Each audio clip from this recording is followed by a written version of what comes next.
Anticipation is everything. That was a good talk. This is an extraordinary experience for me and for my great friend Michael, and also for Richard. The three of us were on this boat together. It all started by, I suppose, a lockdown idea. What shall I do to spend a bit of time? I'll write up this diary that I wrote, 50 years ago. Luckily, Mike took all these wonderful photographs, and what we have been able to do is we have been able to put together a book, basically, with the diary and the photographs, photographs beautifully edited by my dear wife. And this is a brief digest of this, because you're not going to get all the photographs because there were a lot of them. But the thing that thrills me particularly is that there are, I think, now 11 members of the Wyatt family here tonight. Put up your hand if you're a member of the Wyatt family. I cannot guarantee to remember all your names, but it's a huge thrill and an enormous privilege that you're here. And thank you so much for coming. How did all this happen? Well, my father knew somebody called Nigel Warrington Smythe, who was a well-known sailor and yacht designer in the West Country. Nigel Warrington Smythe knew Sir Miles Wyatt. Sir Miles Wyatt had just commissioned this rather wonderful boat called Tiger. Tiger was a pretty impressive boat, I have to tell you. I'm going to give you a couple of statistics. She was 88 foot long, 21 foot in beam, 11 foot 6 in draft, and 134 tons Thames measurements. She had a relatively conventional sail arrangement, except this rather peculiar sail on the back of the mainsail called a mule. Don't ask me why it's called a mule. Nell actually know why it's called a mule. But anyway, it was hanked onto the main backstay and sheeted onto the head of the mizzenmast. Was Tiger a good yacht to sail? Actually, she sailed a little bit like a cow. She needed probably a 4-7 to get going, and therefore we spent an awful lot of our time under motors. What did we do? Well, that's the trip. We didn't take her to Iceland. Another crew that Miles had arranged took her from Plymouth up to Iceland. We took her from Iceland to Jan Mayen, to Spitsbergen, to Hammerfest, to Tromsø, to the Faroes, to Stornoway, and back down to Plymouth again. And that took us from the end of July until early September. So it was a pretty significant trip. That, just to remind you all, that is the map that Mike drew in his own fair hand. So if you get lost as we go along, raise your hand and we'll go and point out to you where we got to. So who was on board? Sir Miles Wyatt. That I think is a wonderful photograph taken by Richard. That's a very Miles face. When I first met him, I was completely terrified. He was a big, imposing man. But actually, there was a very different character under there, and somebody we came to respect enormously. And I now realise, all these years later, what an extraordinary privilege it was to have sailed with him. He was Admiral of the RORC, he invented the Admiral's Cup, it is said that he did as much for offshore racing after the Second World War as that great generation of sailors after the First World War. He was a very significant sailing character. His wife, Dot, or Dottie, that's not what she put in her gin and tonic, but certainly a lot of gin and tonic was consumed on this voyage. And she was the polar opposite of Miles. So she was small and fiery, and he was large and imposing. And there were several notable examples of that. I will get to one. Nell has asked me to record one. I can't quite remember when it happened. Jeremy, whose daughters, two of whose daughters are here tonight. Jeremy, Miles' son, absolutely lovely. Spent as much time as he could painting, probably not as much time as he should, pulling ropes, but was very, very good to Mike and me, and was a lovely companion on the boat. Richard, there he is, he's sitting there. He had hair in those days, like me, which I don't now. And that's a Spitsbergen goose, which he not only shot, but which Richard and I subsequently cooked, and the following day lost over the side in a gale. Anyway, that's a different story. Was that a glacier in the background there? Yes. You'll see more of them in a minute. Very well spotted. There's Michael. a little bit younger, but recognisably the same. And that's Spitsbergen in the background. That's me, believe it or not. You see, I did have hair in those days. And that's in the Faroes. Now there's Jack, the skipper. You note the fag. The fag was always attached to the lower lip on a constant basis. But he was absolutely lovely. And there is Des, the engineer. And you can see from that, that is the size of the engine room. Those are twin Gardner 165 horsepower diesels. They were big engines. So that was the ship's company. So what happened? We set sail, we flew from London up to Reykjavik, and finally to Reykjavik we went over Surtsey, which those of you who are the same age as me may remember was a volcano that blew up around that time and created a new island off the south of Iceland. That is Tiger, tied up in Reykjavik harbour. When we got there, Dot was shivering, saying that it was so cold she told Jack to turn the central heating on, and that she'd already consumed half the vermouth on the boat. I have to tell you, when we set sail, how many bottles of whiskey did you say we had? There were 90 of whiskey, 90 Plymouth gin. When we got back to Stornoway, there were 2 gin and 6 or 8 whiskey. Yes. So I think my comment in the diary is that you could have tracked this voyage from space by photographing the bottles bobbing in our wake. It was, this was old-fashioned sailing. Anyway, so we left Reykjavik on a lovely, clear, somewhat breezy day. I should relate the fact that when I first went to be interviewed by Miles, he said to me, "Do you get seasick?" And I said, only on the first day of a long trip, sir. And to which his instant and perfectly correct response was, "How do you know it's going to be a long trip?" Anyway, so this was our first day at sea, and my breakfast duty went straight over the side. And that is me coiling a rope. That's Miles on the helm. Probably this is the moment at which he turned to me and said, "You don't know how to coil a rope properly, do you?" I called it absolutely correctly ever after that. He only needed to say it once. Was this summer? Yes, this was the end of July. That is a volcano called Snæfellsjökull on a lovely peninsula just north of Reykjavik. So we sailed out of Reykjavik and then turned north to go up the west coast of Iceland to a place called Hestarifjord, which is, if you've ever been to Iceland, there's a beautiful bit of Iceland top left with like fingers, and it's got wonderful fjords and brilliant landscape, and that was our first anchorage. And I remember so clearly this extraordinary wildflowers. So this was, you know, the early summer, and the flowers were in just a mass, a profusion of flowers going down towards the edge of the water, even though you've still got snow on the tops of the hills. Beautiful place. We climbed up to the top of a nearby hill to have a better view. Now, this is of historical interest, and one of the reasons I'm so thrilled to be here today is that my father-in-law, Harry Foster, was one of the early members of the Little Ship Club back in the 1930s.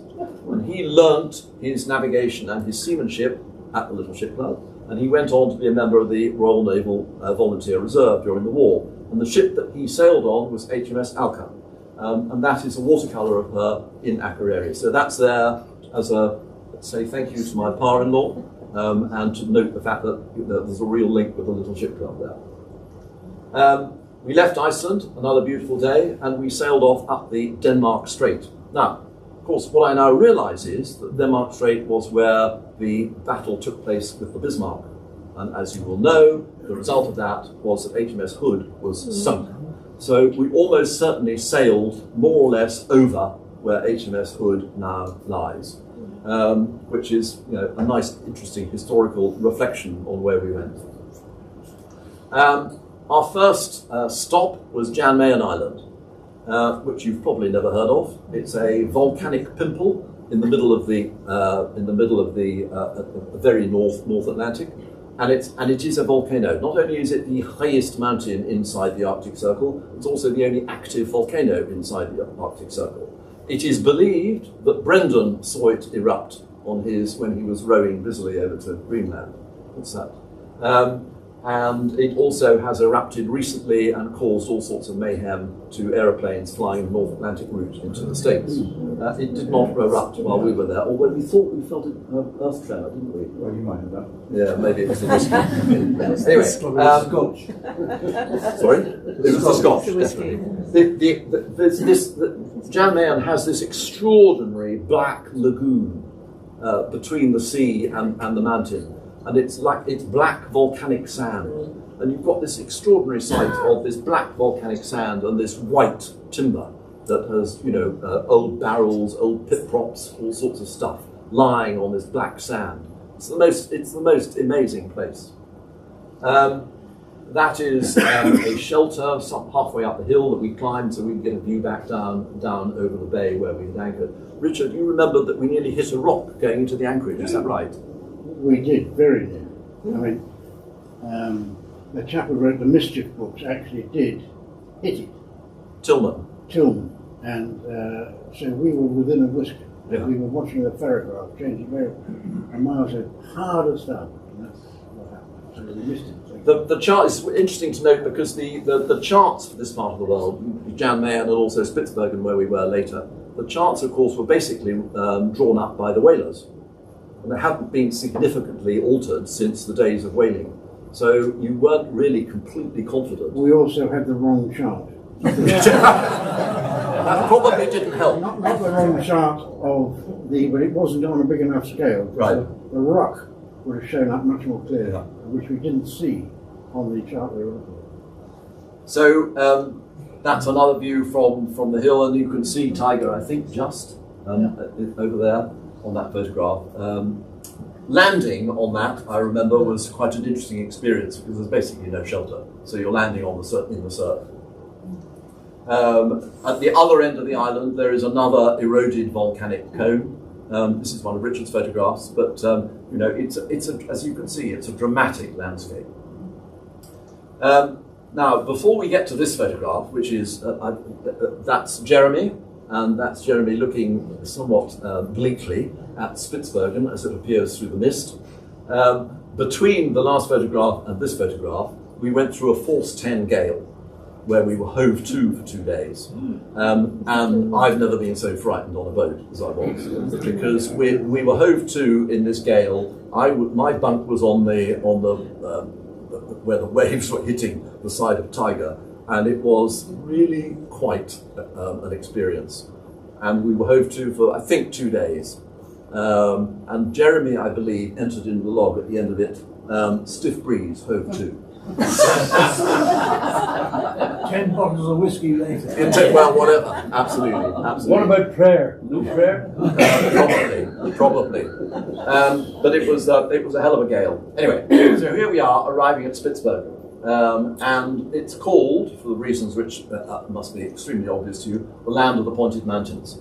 And we arrived at the southern end of Prince Karl's Foreland, which you can see over on the left, and we sailed up the west coast as far as Amsterdam-Oya at the top, and before turning around and coming back. Spitsbergen is the name of that one island. The name of the island group, as you know, is Svalbard. But that's where we were. And this is entering the first of the big fjords that we went into, called Mollefjord. And this gives you the land of the pointed mountains feel. It's the most extraordinary place. These mountains rise pretty much straight out of the water, and there's a glacier at the end of every valley. Whether there still is today, 50 years later, I'm not sure. But there was then, and we'll get to that in a sec. But it's a dramatic and an exciting landscape. An amazing place to have been. Are they volcanic? No. That's Miles looking for somewhere to drop the hook. We went up Mollefjord, had a look at the glacier, had second thoughts and came back a bit, which was probably very sensible, because of course if the glacier calves, which as you know is what it's called when a bit falls off the end, it can create effectively a mini tsunami running off down the fjord, and if you're caught in that unexpectedly, it can turn the boat over. Again, we sailed in through lots of these little bergs called growlers, which sort of hiss and crackle at you in the water. So I think, if I remember correctly, you and I were up in the bow, and shouting back at Miles, who was on the tiller, saying, "There's one there, there's one there, there's one there," to try and avoid hitting them. We went for a walk, and you can see Tiger there in the middle of the bay. Extraordinary, the mosses and lichens. So there's a lot of colour. It doesn't come out very well, but there was actually a lot of colour in the landscape. It isn't quite as bleak as you would expect it to be, but you've got these amazing cloudscapes. From Mollefjord, we turned north. We actually passed the entrance to Mordenfjord, which we came back to, but we ended up anchoring in Virgohamna, which is just off Amsterdam-Oya, which is that island I pointed out to you at the very, very north of Spitsbergen. This anchorage is interesting for two reasons. First reason is that it was her most northerly anchorage, which is why we took a smart photograph of her wearing her white ensign. But it's also the anchorage that Nelson was in 1793, when he was in the Arctic, and I think you will remember the expression, recollections may differ, but there is a story of Nelson attempting to shoot a polar bear because he wanted to take the skin of the polar bear back and present it to his father. He didn't shoot the polar bear nearly got him, but he did manage to get back to the ship. History could have been very different. The second reason this is an interesting anchorage, the third reason, actually there's three reasons. The second reason is that this was a big whaling centre, and I'll come to a slide in a minute that illustrates that. And the third reason is that a man called Andre, who was a Swede and was clearly barking mad, decided to fly a balloon over the North Pole, and he started off from this place. And it's called Virgohammer because the ship that he went there was called the Virgo. You didn't know that, did you? No. So this is HMS Carcass. Don't ask me why she's called HMS Carcass. I have absolutely no idea. But this is the ship that Nelson was on, and that is her in Amsterdam-Oya. So I didn't know this at the time. I didn't know this until I discovered this when I was doing the research for all of this. But we were actually in the same place that Nelson was in. So wonderful. And there is an oil painting, contemporary oil painting of Smeerenberg, which is the name of the town that they built there. Smeerenberg means blubber town. So it's basically where they did all the boiling of the blubber in order to ship back home. So as you can see, I mean that's clearly not entirely accurate, but it was a major settlement. There were hundreds of people up there, and it was a big industrial centre for whaling.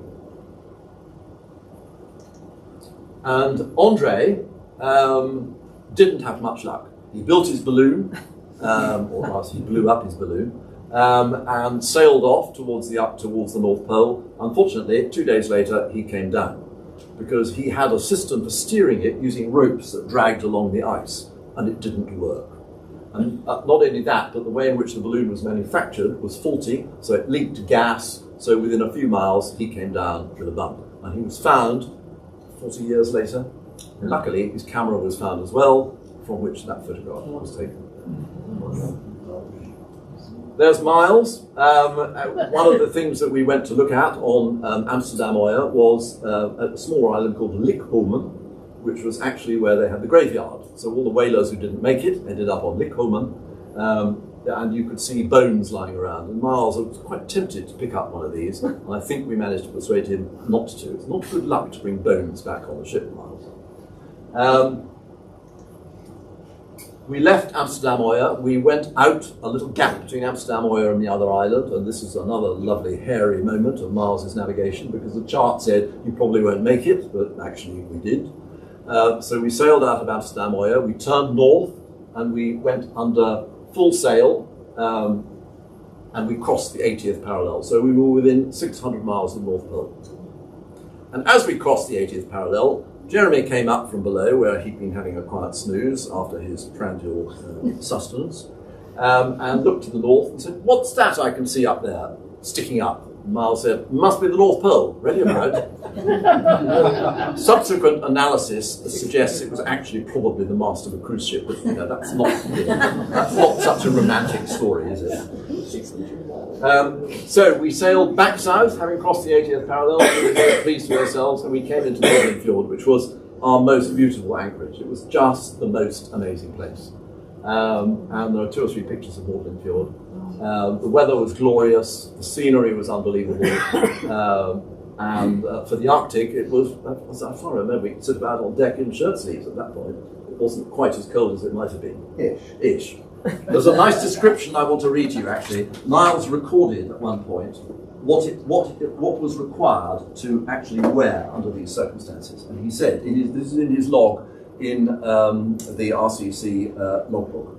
And it says, thin socks, thick socks, sea boots, cotton pants, ankle-length woolly pants, quilted pants, dungarees, cotton vest, woolen vest, quilted vest, anorak, scarf, gloves, hood. So if you were caught short under those circumstances, it was very, very tricky. That is the glacier at the head of Magdalen Fjord, and you can see from that exactly what's involved if one of those bits falls off, because that's the size of a block of flats. So and if it falls into the water, then it creates this tsunami that goes up the fjord. So the scale of that gap at the bottom is about 8 or 10 feet. Yes. Yeah. Very impressive. Closest I've ever been to a glacier. And there you are, that's another of Dot's gin and tonics, and that's Tiger at anchor in Magdalen Fjord. We did another walk from there. I can't remember, was it this walk that we got the goose? Yes, it probably was, wasn't it, Richard, I think? Or was it the previous fjord? I can't remember. I think it was quite flat, actually. I don't remember it being like that. No. Anyway, Richard managed to shoot a goose, which you saw the picture earlier. And we also saw the remains of seals and all sorts of stuff, suggesting that there might have been a polar bear around at some point. Fortunately, we did not meet one. But again, there you have the land of the pointed mountains, and I suppose I'm never going to get back there, but it was pretty special to have gone. Did you take this picture? You were up. Yes, Michael took the picture. All the pictures were taken by Michael, but this one we had walked right up the side, yes, to get a better view. Charles, can I just make an observation about these walks? It occurred to me, when you walk in the country sometimes, you sometimes get a situation where the grass has crossed the path, you think no one's been here for a few days. You then perhaps go for a walk in Scotland. I wonder if anyone's been here in the last month. When we walked across the glacier and up the sides of these hills, well, actually, I wonder if anyone has ever been within a mile of where we are now. Ever. Yeah, absolutely. Absolutely. Amazing experience. So, from Spitsbergen, we headed south, and the intention was to call at Bear Island. Unfortunately, Miles laid off the error in the compass the wrong way, and instead of Bear Island appearing on our nose, Bear Island had appeared about 30 miles to port. So we didn't go to Bear Island, but we ended up in Hammerfest, which is the sort of northernmost significant town in Norway. Any of you who've been on the Hurtigruten cruise around the Norwegian coast will almost certainly have called in at Hammerfest. And the reason it looks so pretty modern is that the Germans utterly flattened it at the end of the war. As the Germans retreated in front of the advancing Russians, as the Russians came over the top, they literally destroyed northern Norway, burnt it to a cinder. It's a very little known story, but it's very real for all that. So Hammerfest is not a particularly attractive place, but it is now a thriving community, and obviously a centre for fishing and all sorts of stuff like that. From Hammerfest, we come down through the fjords to Tromsø, the Venice of the North, they call it. Where are we on your wonderful chart? Right, so we've done Iceland, we've done Jan Mayen, we've done Spitsbergen, we missed Bear Island. Right. We came into Hammerfest, which is right here, at the very north of Norway, and we're now going down the beginnings of the fjords to Tromsø. And then we're about to go out through the Lofoten Islands towards the Faroes. Right, thank you. Not to trip over the wire. But coming down through the fjords was absolutely beautiful. And there is Jack, looking to see whether or not this is a good place to anchor. We did a lot of fishing. We caught some delicious codling for our dinner. There's Richard. I think that's probably me. we're going to launch the dory and go fishing. Richard, you were rather good at fishing, if I remember correctly. Maybe. They were very easy to catch. They were very easy. Even two of them jumped onto Jeremy's hooks. If I remember correctly. Who did the cooking? Well, Des, the engineer, and you and I also then assisted in the galley quite a bit. So we were the main cooking crew. Did he wash his hands out for the chinks in the oil? No. This part of Norway, if you've ever been up there, is wonderful, wonderful cruising country. It's very beautiful, very dramatic.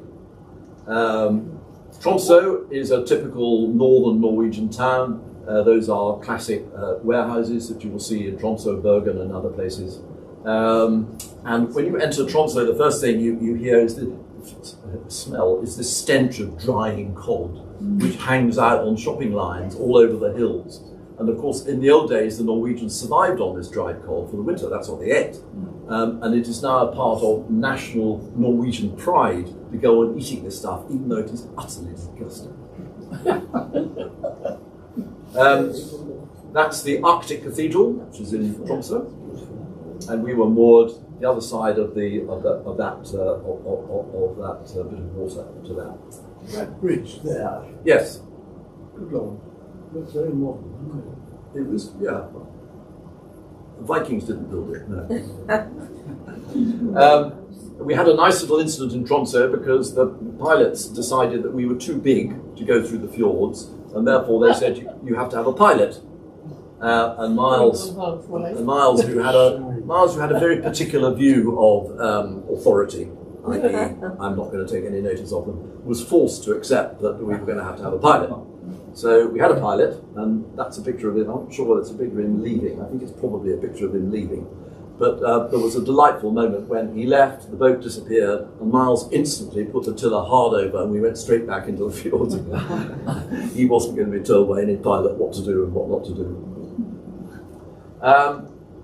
We then enter the Lofoten, so we've Hammerfest, Tromsø, we're now going down through the Lofoten Islands, which are an absolutely beautiful part of Norway, and very much painted by the Norwegian Romantic School of painters. And if you go to the National Gallery in Oslo, for example, you will see some absolutely wonderful paintings of the Lofoten Islands. And I would encourage you, by the way, to go. They are not sort of internationally known artists, but their pictures, particularly of this part of Norway, are completely beautiful. It's a glorious, there are one or two, this one I think, that particular scene has been, from both sides, has been painted many, many times. Glorious, it's a glorious place. And how long had you been at sea by the time you reached the... About for 4 or 5 weeks. Yeah. And when did you feel like you'd... Because obviously the almost earlier part of the voyage is the most adventurous. When did you find that you were kind of feeling shifted as you reached Norway and thought, okay, we're on the homeward straight now, or how did that kind of... It's a very good question. I don't think, I honestly don't remember feeling that I'm on the downhill slope, no. And actually, although... Too much whiskey, I imagine. No, I'm sure that had nothing to do with it. But I mean, the thing is that it unfolded. It wasn't as if we'd done one thing and then we didn't do anything very much else, if you know what I mean. The trip unfolded and the scenery unfolded in different ways. So there were different challenges and different views, as it were, as we went along. And it wasn't... Spitsbergen was extraordinary.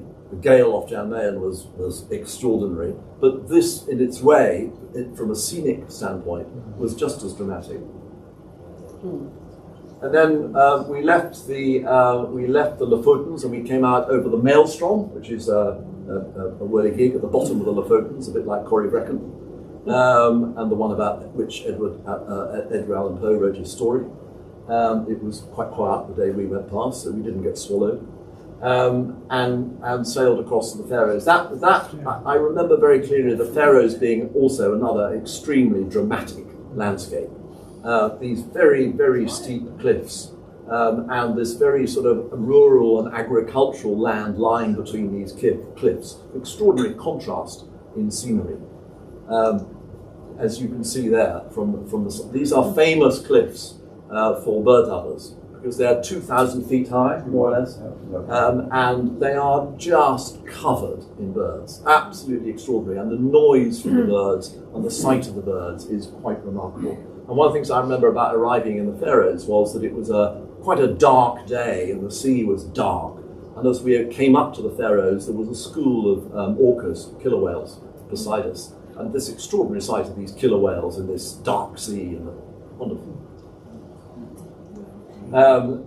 These are the rock stacks off the cliffs of the Faroes. Again, as you can see, a dramatic landscape. And all along, you've got the breakers at the bottom, and you've got these meadows at the top. And as you went past, you could see through the meadows into these little areas of farmland, and these ludicrous sheep sort of, grazing right up to the edge of the cliff, death-defying.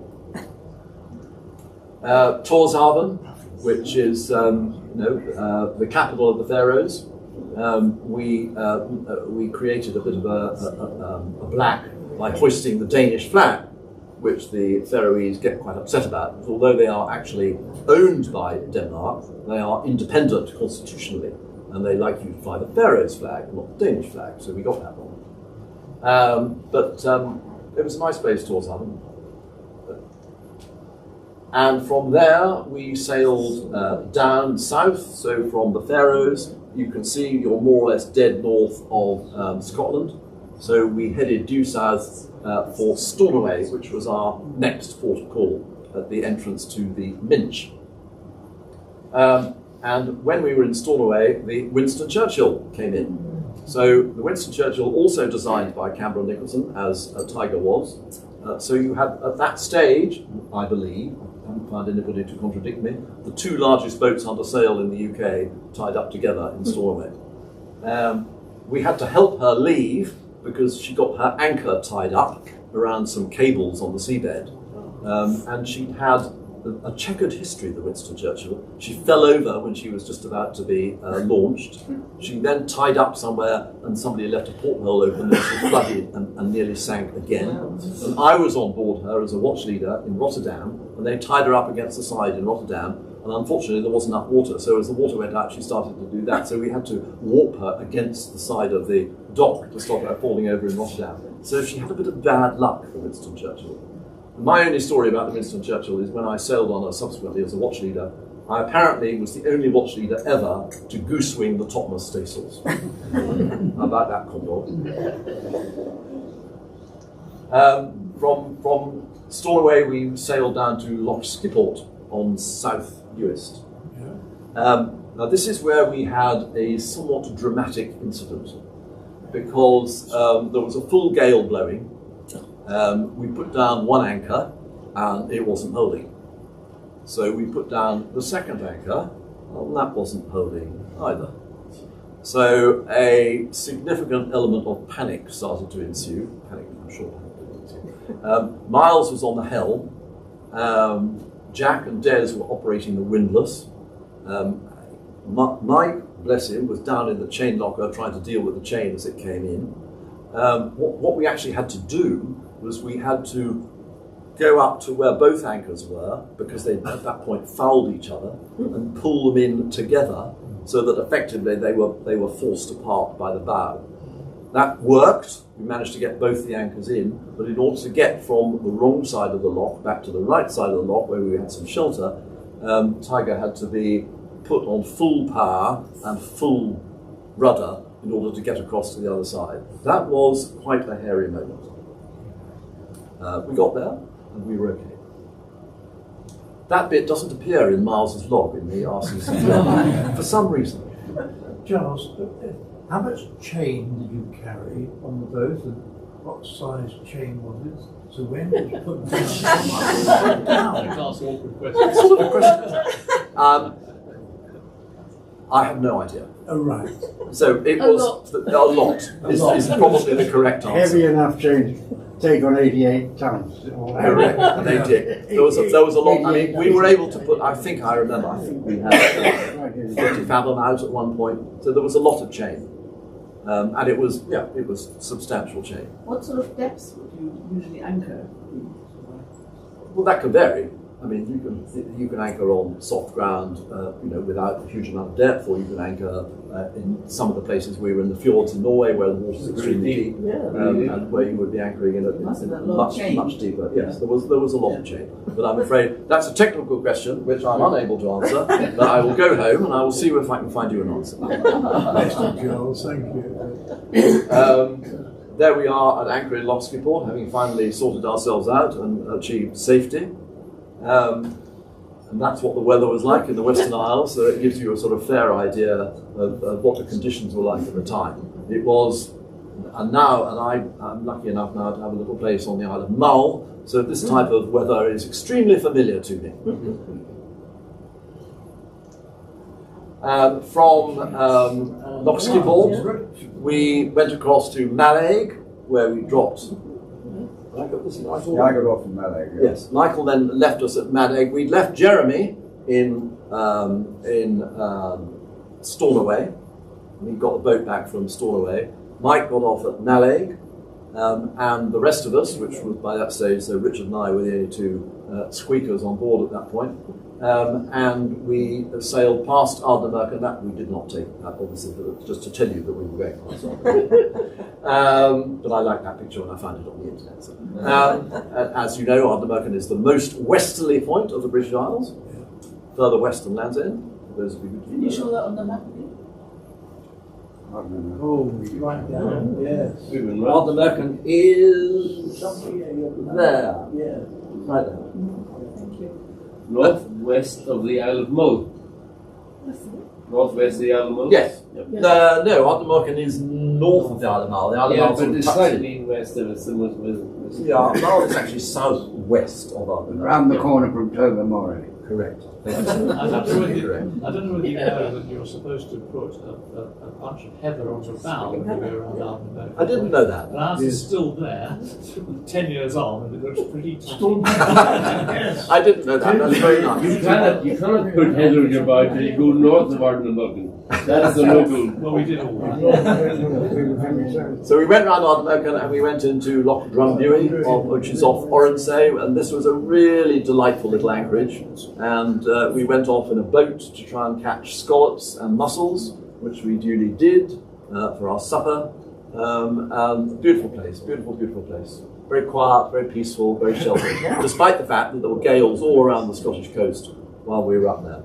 So that was very calm. And from there, we go down the Sound of Mull.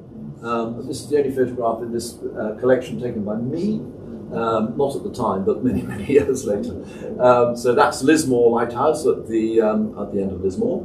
And we went down the Sound of Mull, and we went through Corryvreckan, past Jura, past the entrance to the Crinan Canal, heading for Strangford Loch in Northern Ireland. So we duly arrived at Strangford Loch, where you have to wait outside, because those of you who've been into Strangford Loch know that the tide runs at about 8 or 9 knots coming out of there, so there's no way you can get in when the tide's on its way out. It's the biggest sea loch in the British Isles. Beautiful place, and the locals all welcomed Miles because he'd been there on Bloodhound, so he was known to the locals of Portaferry. From Portaferry, down the Irish Sea, back to Plymouth. And here we have just a brief idea of what life on board was like. Most of the time was spent like this, around the saloon table, enjoying ourselves. Virtually nothing to drink. You know, it was an abstemious life. As you can tell, we were all having a really tough time. What? There was nothing on the plates. I hope there was something in the glasses. We did all that. 4 bottles there, I can see. But the cigars are on Can you see the cigars as well? Well, clearly. I volunteer for the next I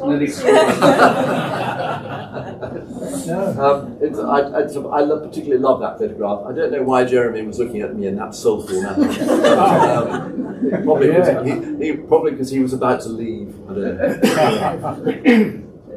Richard, as you can see, looking extremely happy. Dot raising a glass, which is entirely characteristic. Miles unable to see out of his eyes by that stage. So. He died in the following April, which was an enormous tragedy because his ambition was to take Tiger to the Arctic one year and to take her to the Antarctic the following year. And the reason he built the boat and the reason she was the great big brute that she was so that she would stand up to that type of cruising. And clearly she was eminently capable of doing exactly that. So it was immensely sad that he died before that ambition could be achieved. But he had created the Admiral's Cup, he had been Admiral of the RRC. He probably, I believe, should be credited with being the godfather of the budget airline industry because he created British United Airlines. He gave Freddie Laker his first job. He was an extraordinary individual in many, many ways. And as I said at the very beginning, it was the very greatest privilege to have sailed with him. And just by way of saying goodbye, that's a lovely picture of Bloodhound, which Miles sold to Prince Philip. And Miles's comment to me when I asked him about that was, I've never cashed a cheque so fast in my life. Bloodhound is now owned by the Royal Yacht Britannia Trust. So she is based, I believe, in Leith. And you can, whether you can sail on her, I don't know. But she's a beautiful, beautiful boat. And he sailed many fast nets, lots and lots, and you must have sailed on her many times. Lovely boat, lovely boat. Thank you. That's it. Questions?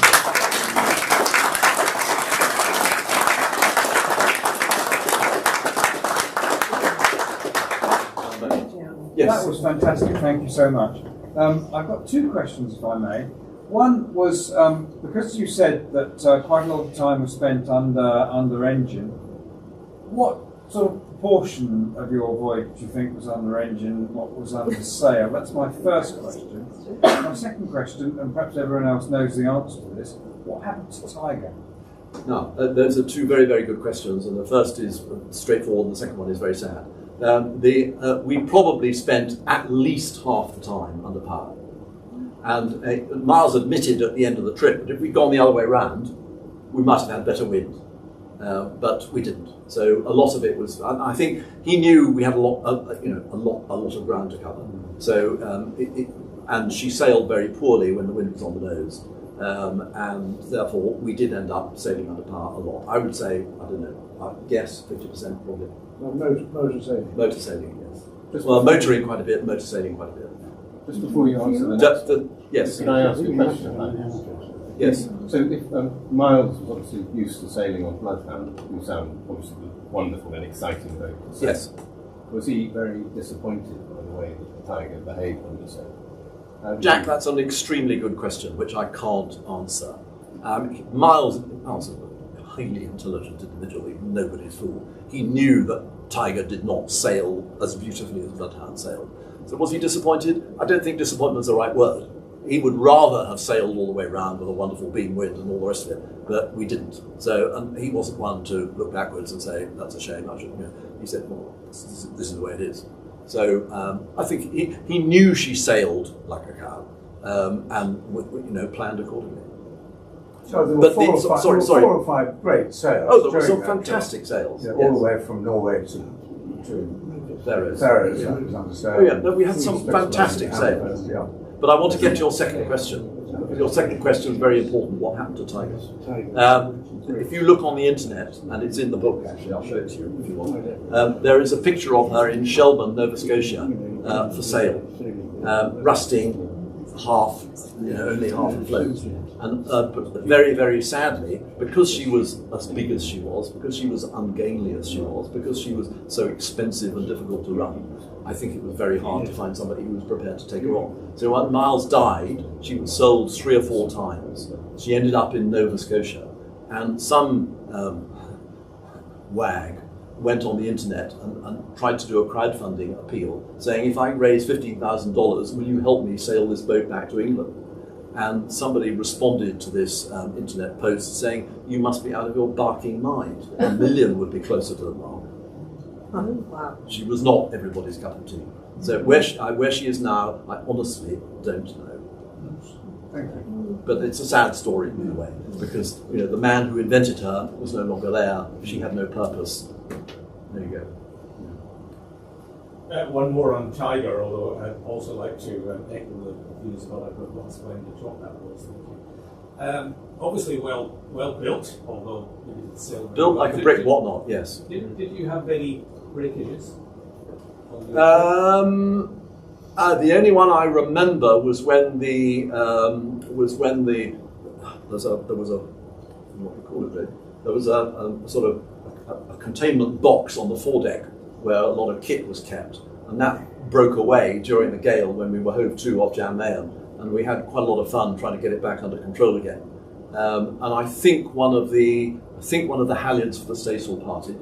But otherwise, no, there was no breakages of gear. So she survived extremely well, and she had one or two pretty tough challenges. Massive movie. Who went up the mast? Jack and Des. They went up. Oh, right. I don't remember being hoisted up. I don't know whether Jeremy went up. Jeremy might have gone up the mast. Yeah. Probably after lunch. Yes. You haven't talked about encountering locals at all. Obviously, that happened in Norway, but when you sailed from Iceland northwards, did you encounter locals? There aren't any. In Spitsbergen, it's completely uninhabited. We saw one tiny little boat with some scientists on it, going in the opposite direction at one point. We saw a hut with provisions, so like when you walk through the Scottish Highlands, you'll find a little bothy with things in it. And clearly that had been put there for people who get stranded.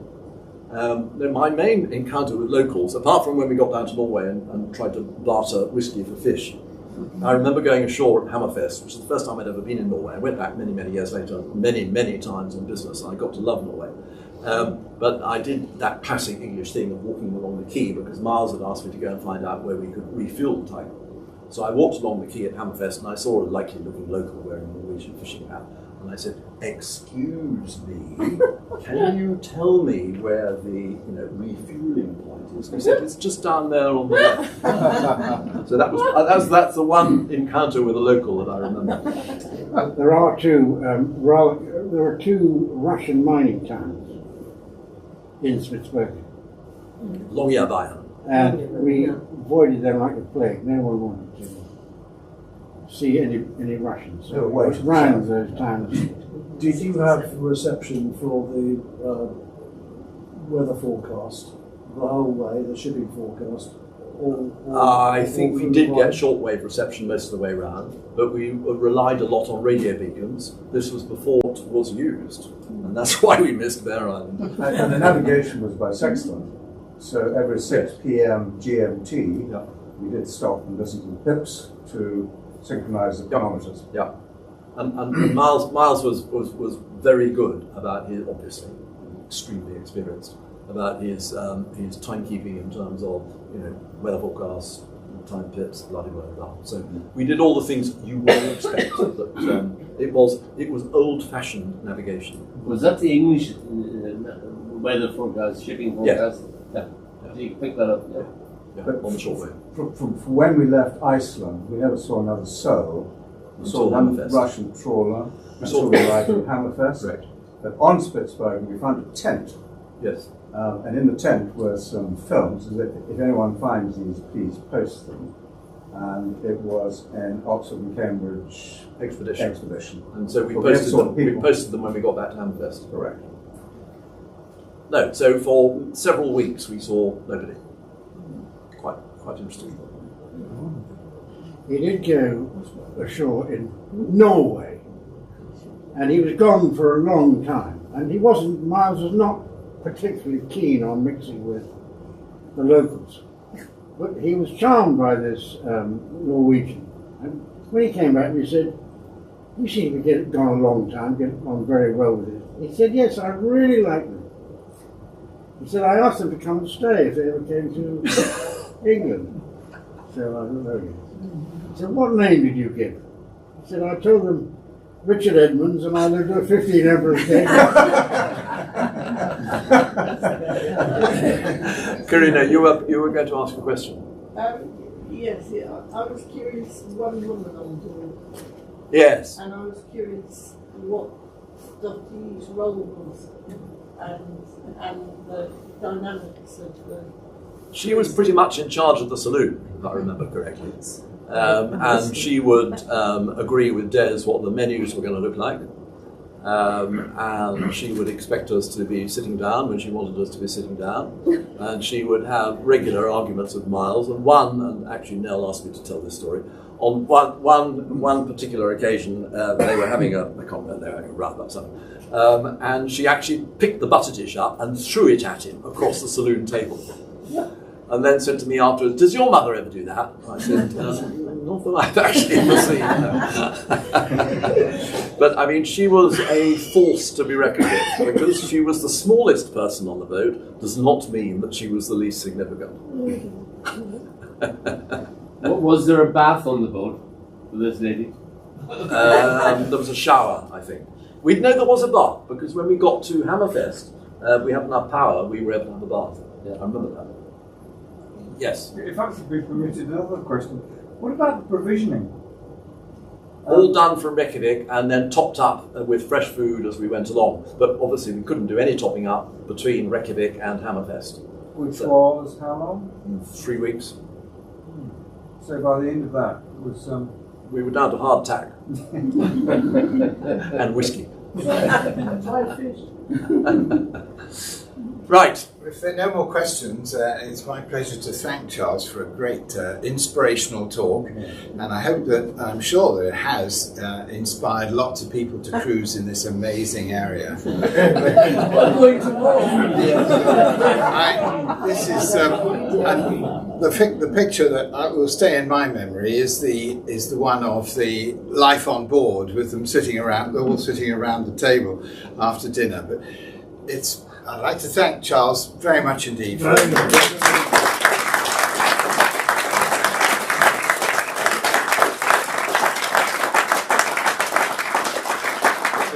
Dinner will be in the dining room in about 15 minutes. If you'd like to make your way through there, pick up a drink on the way.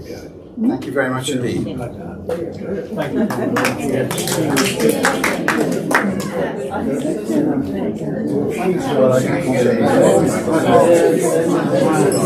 you.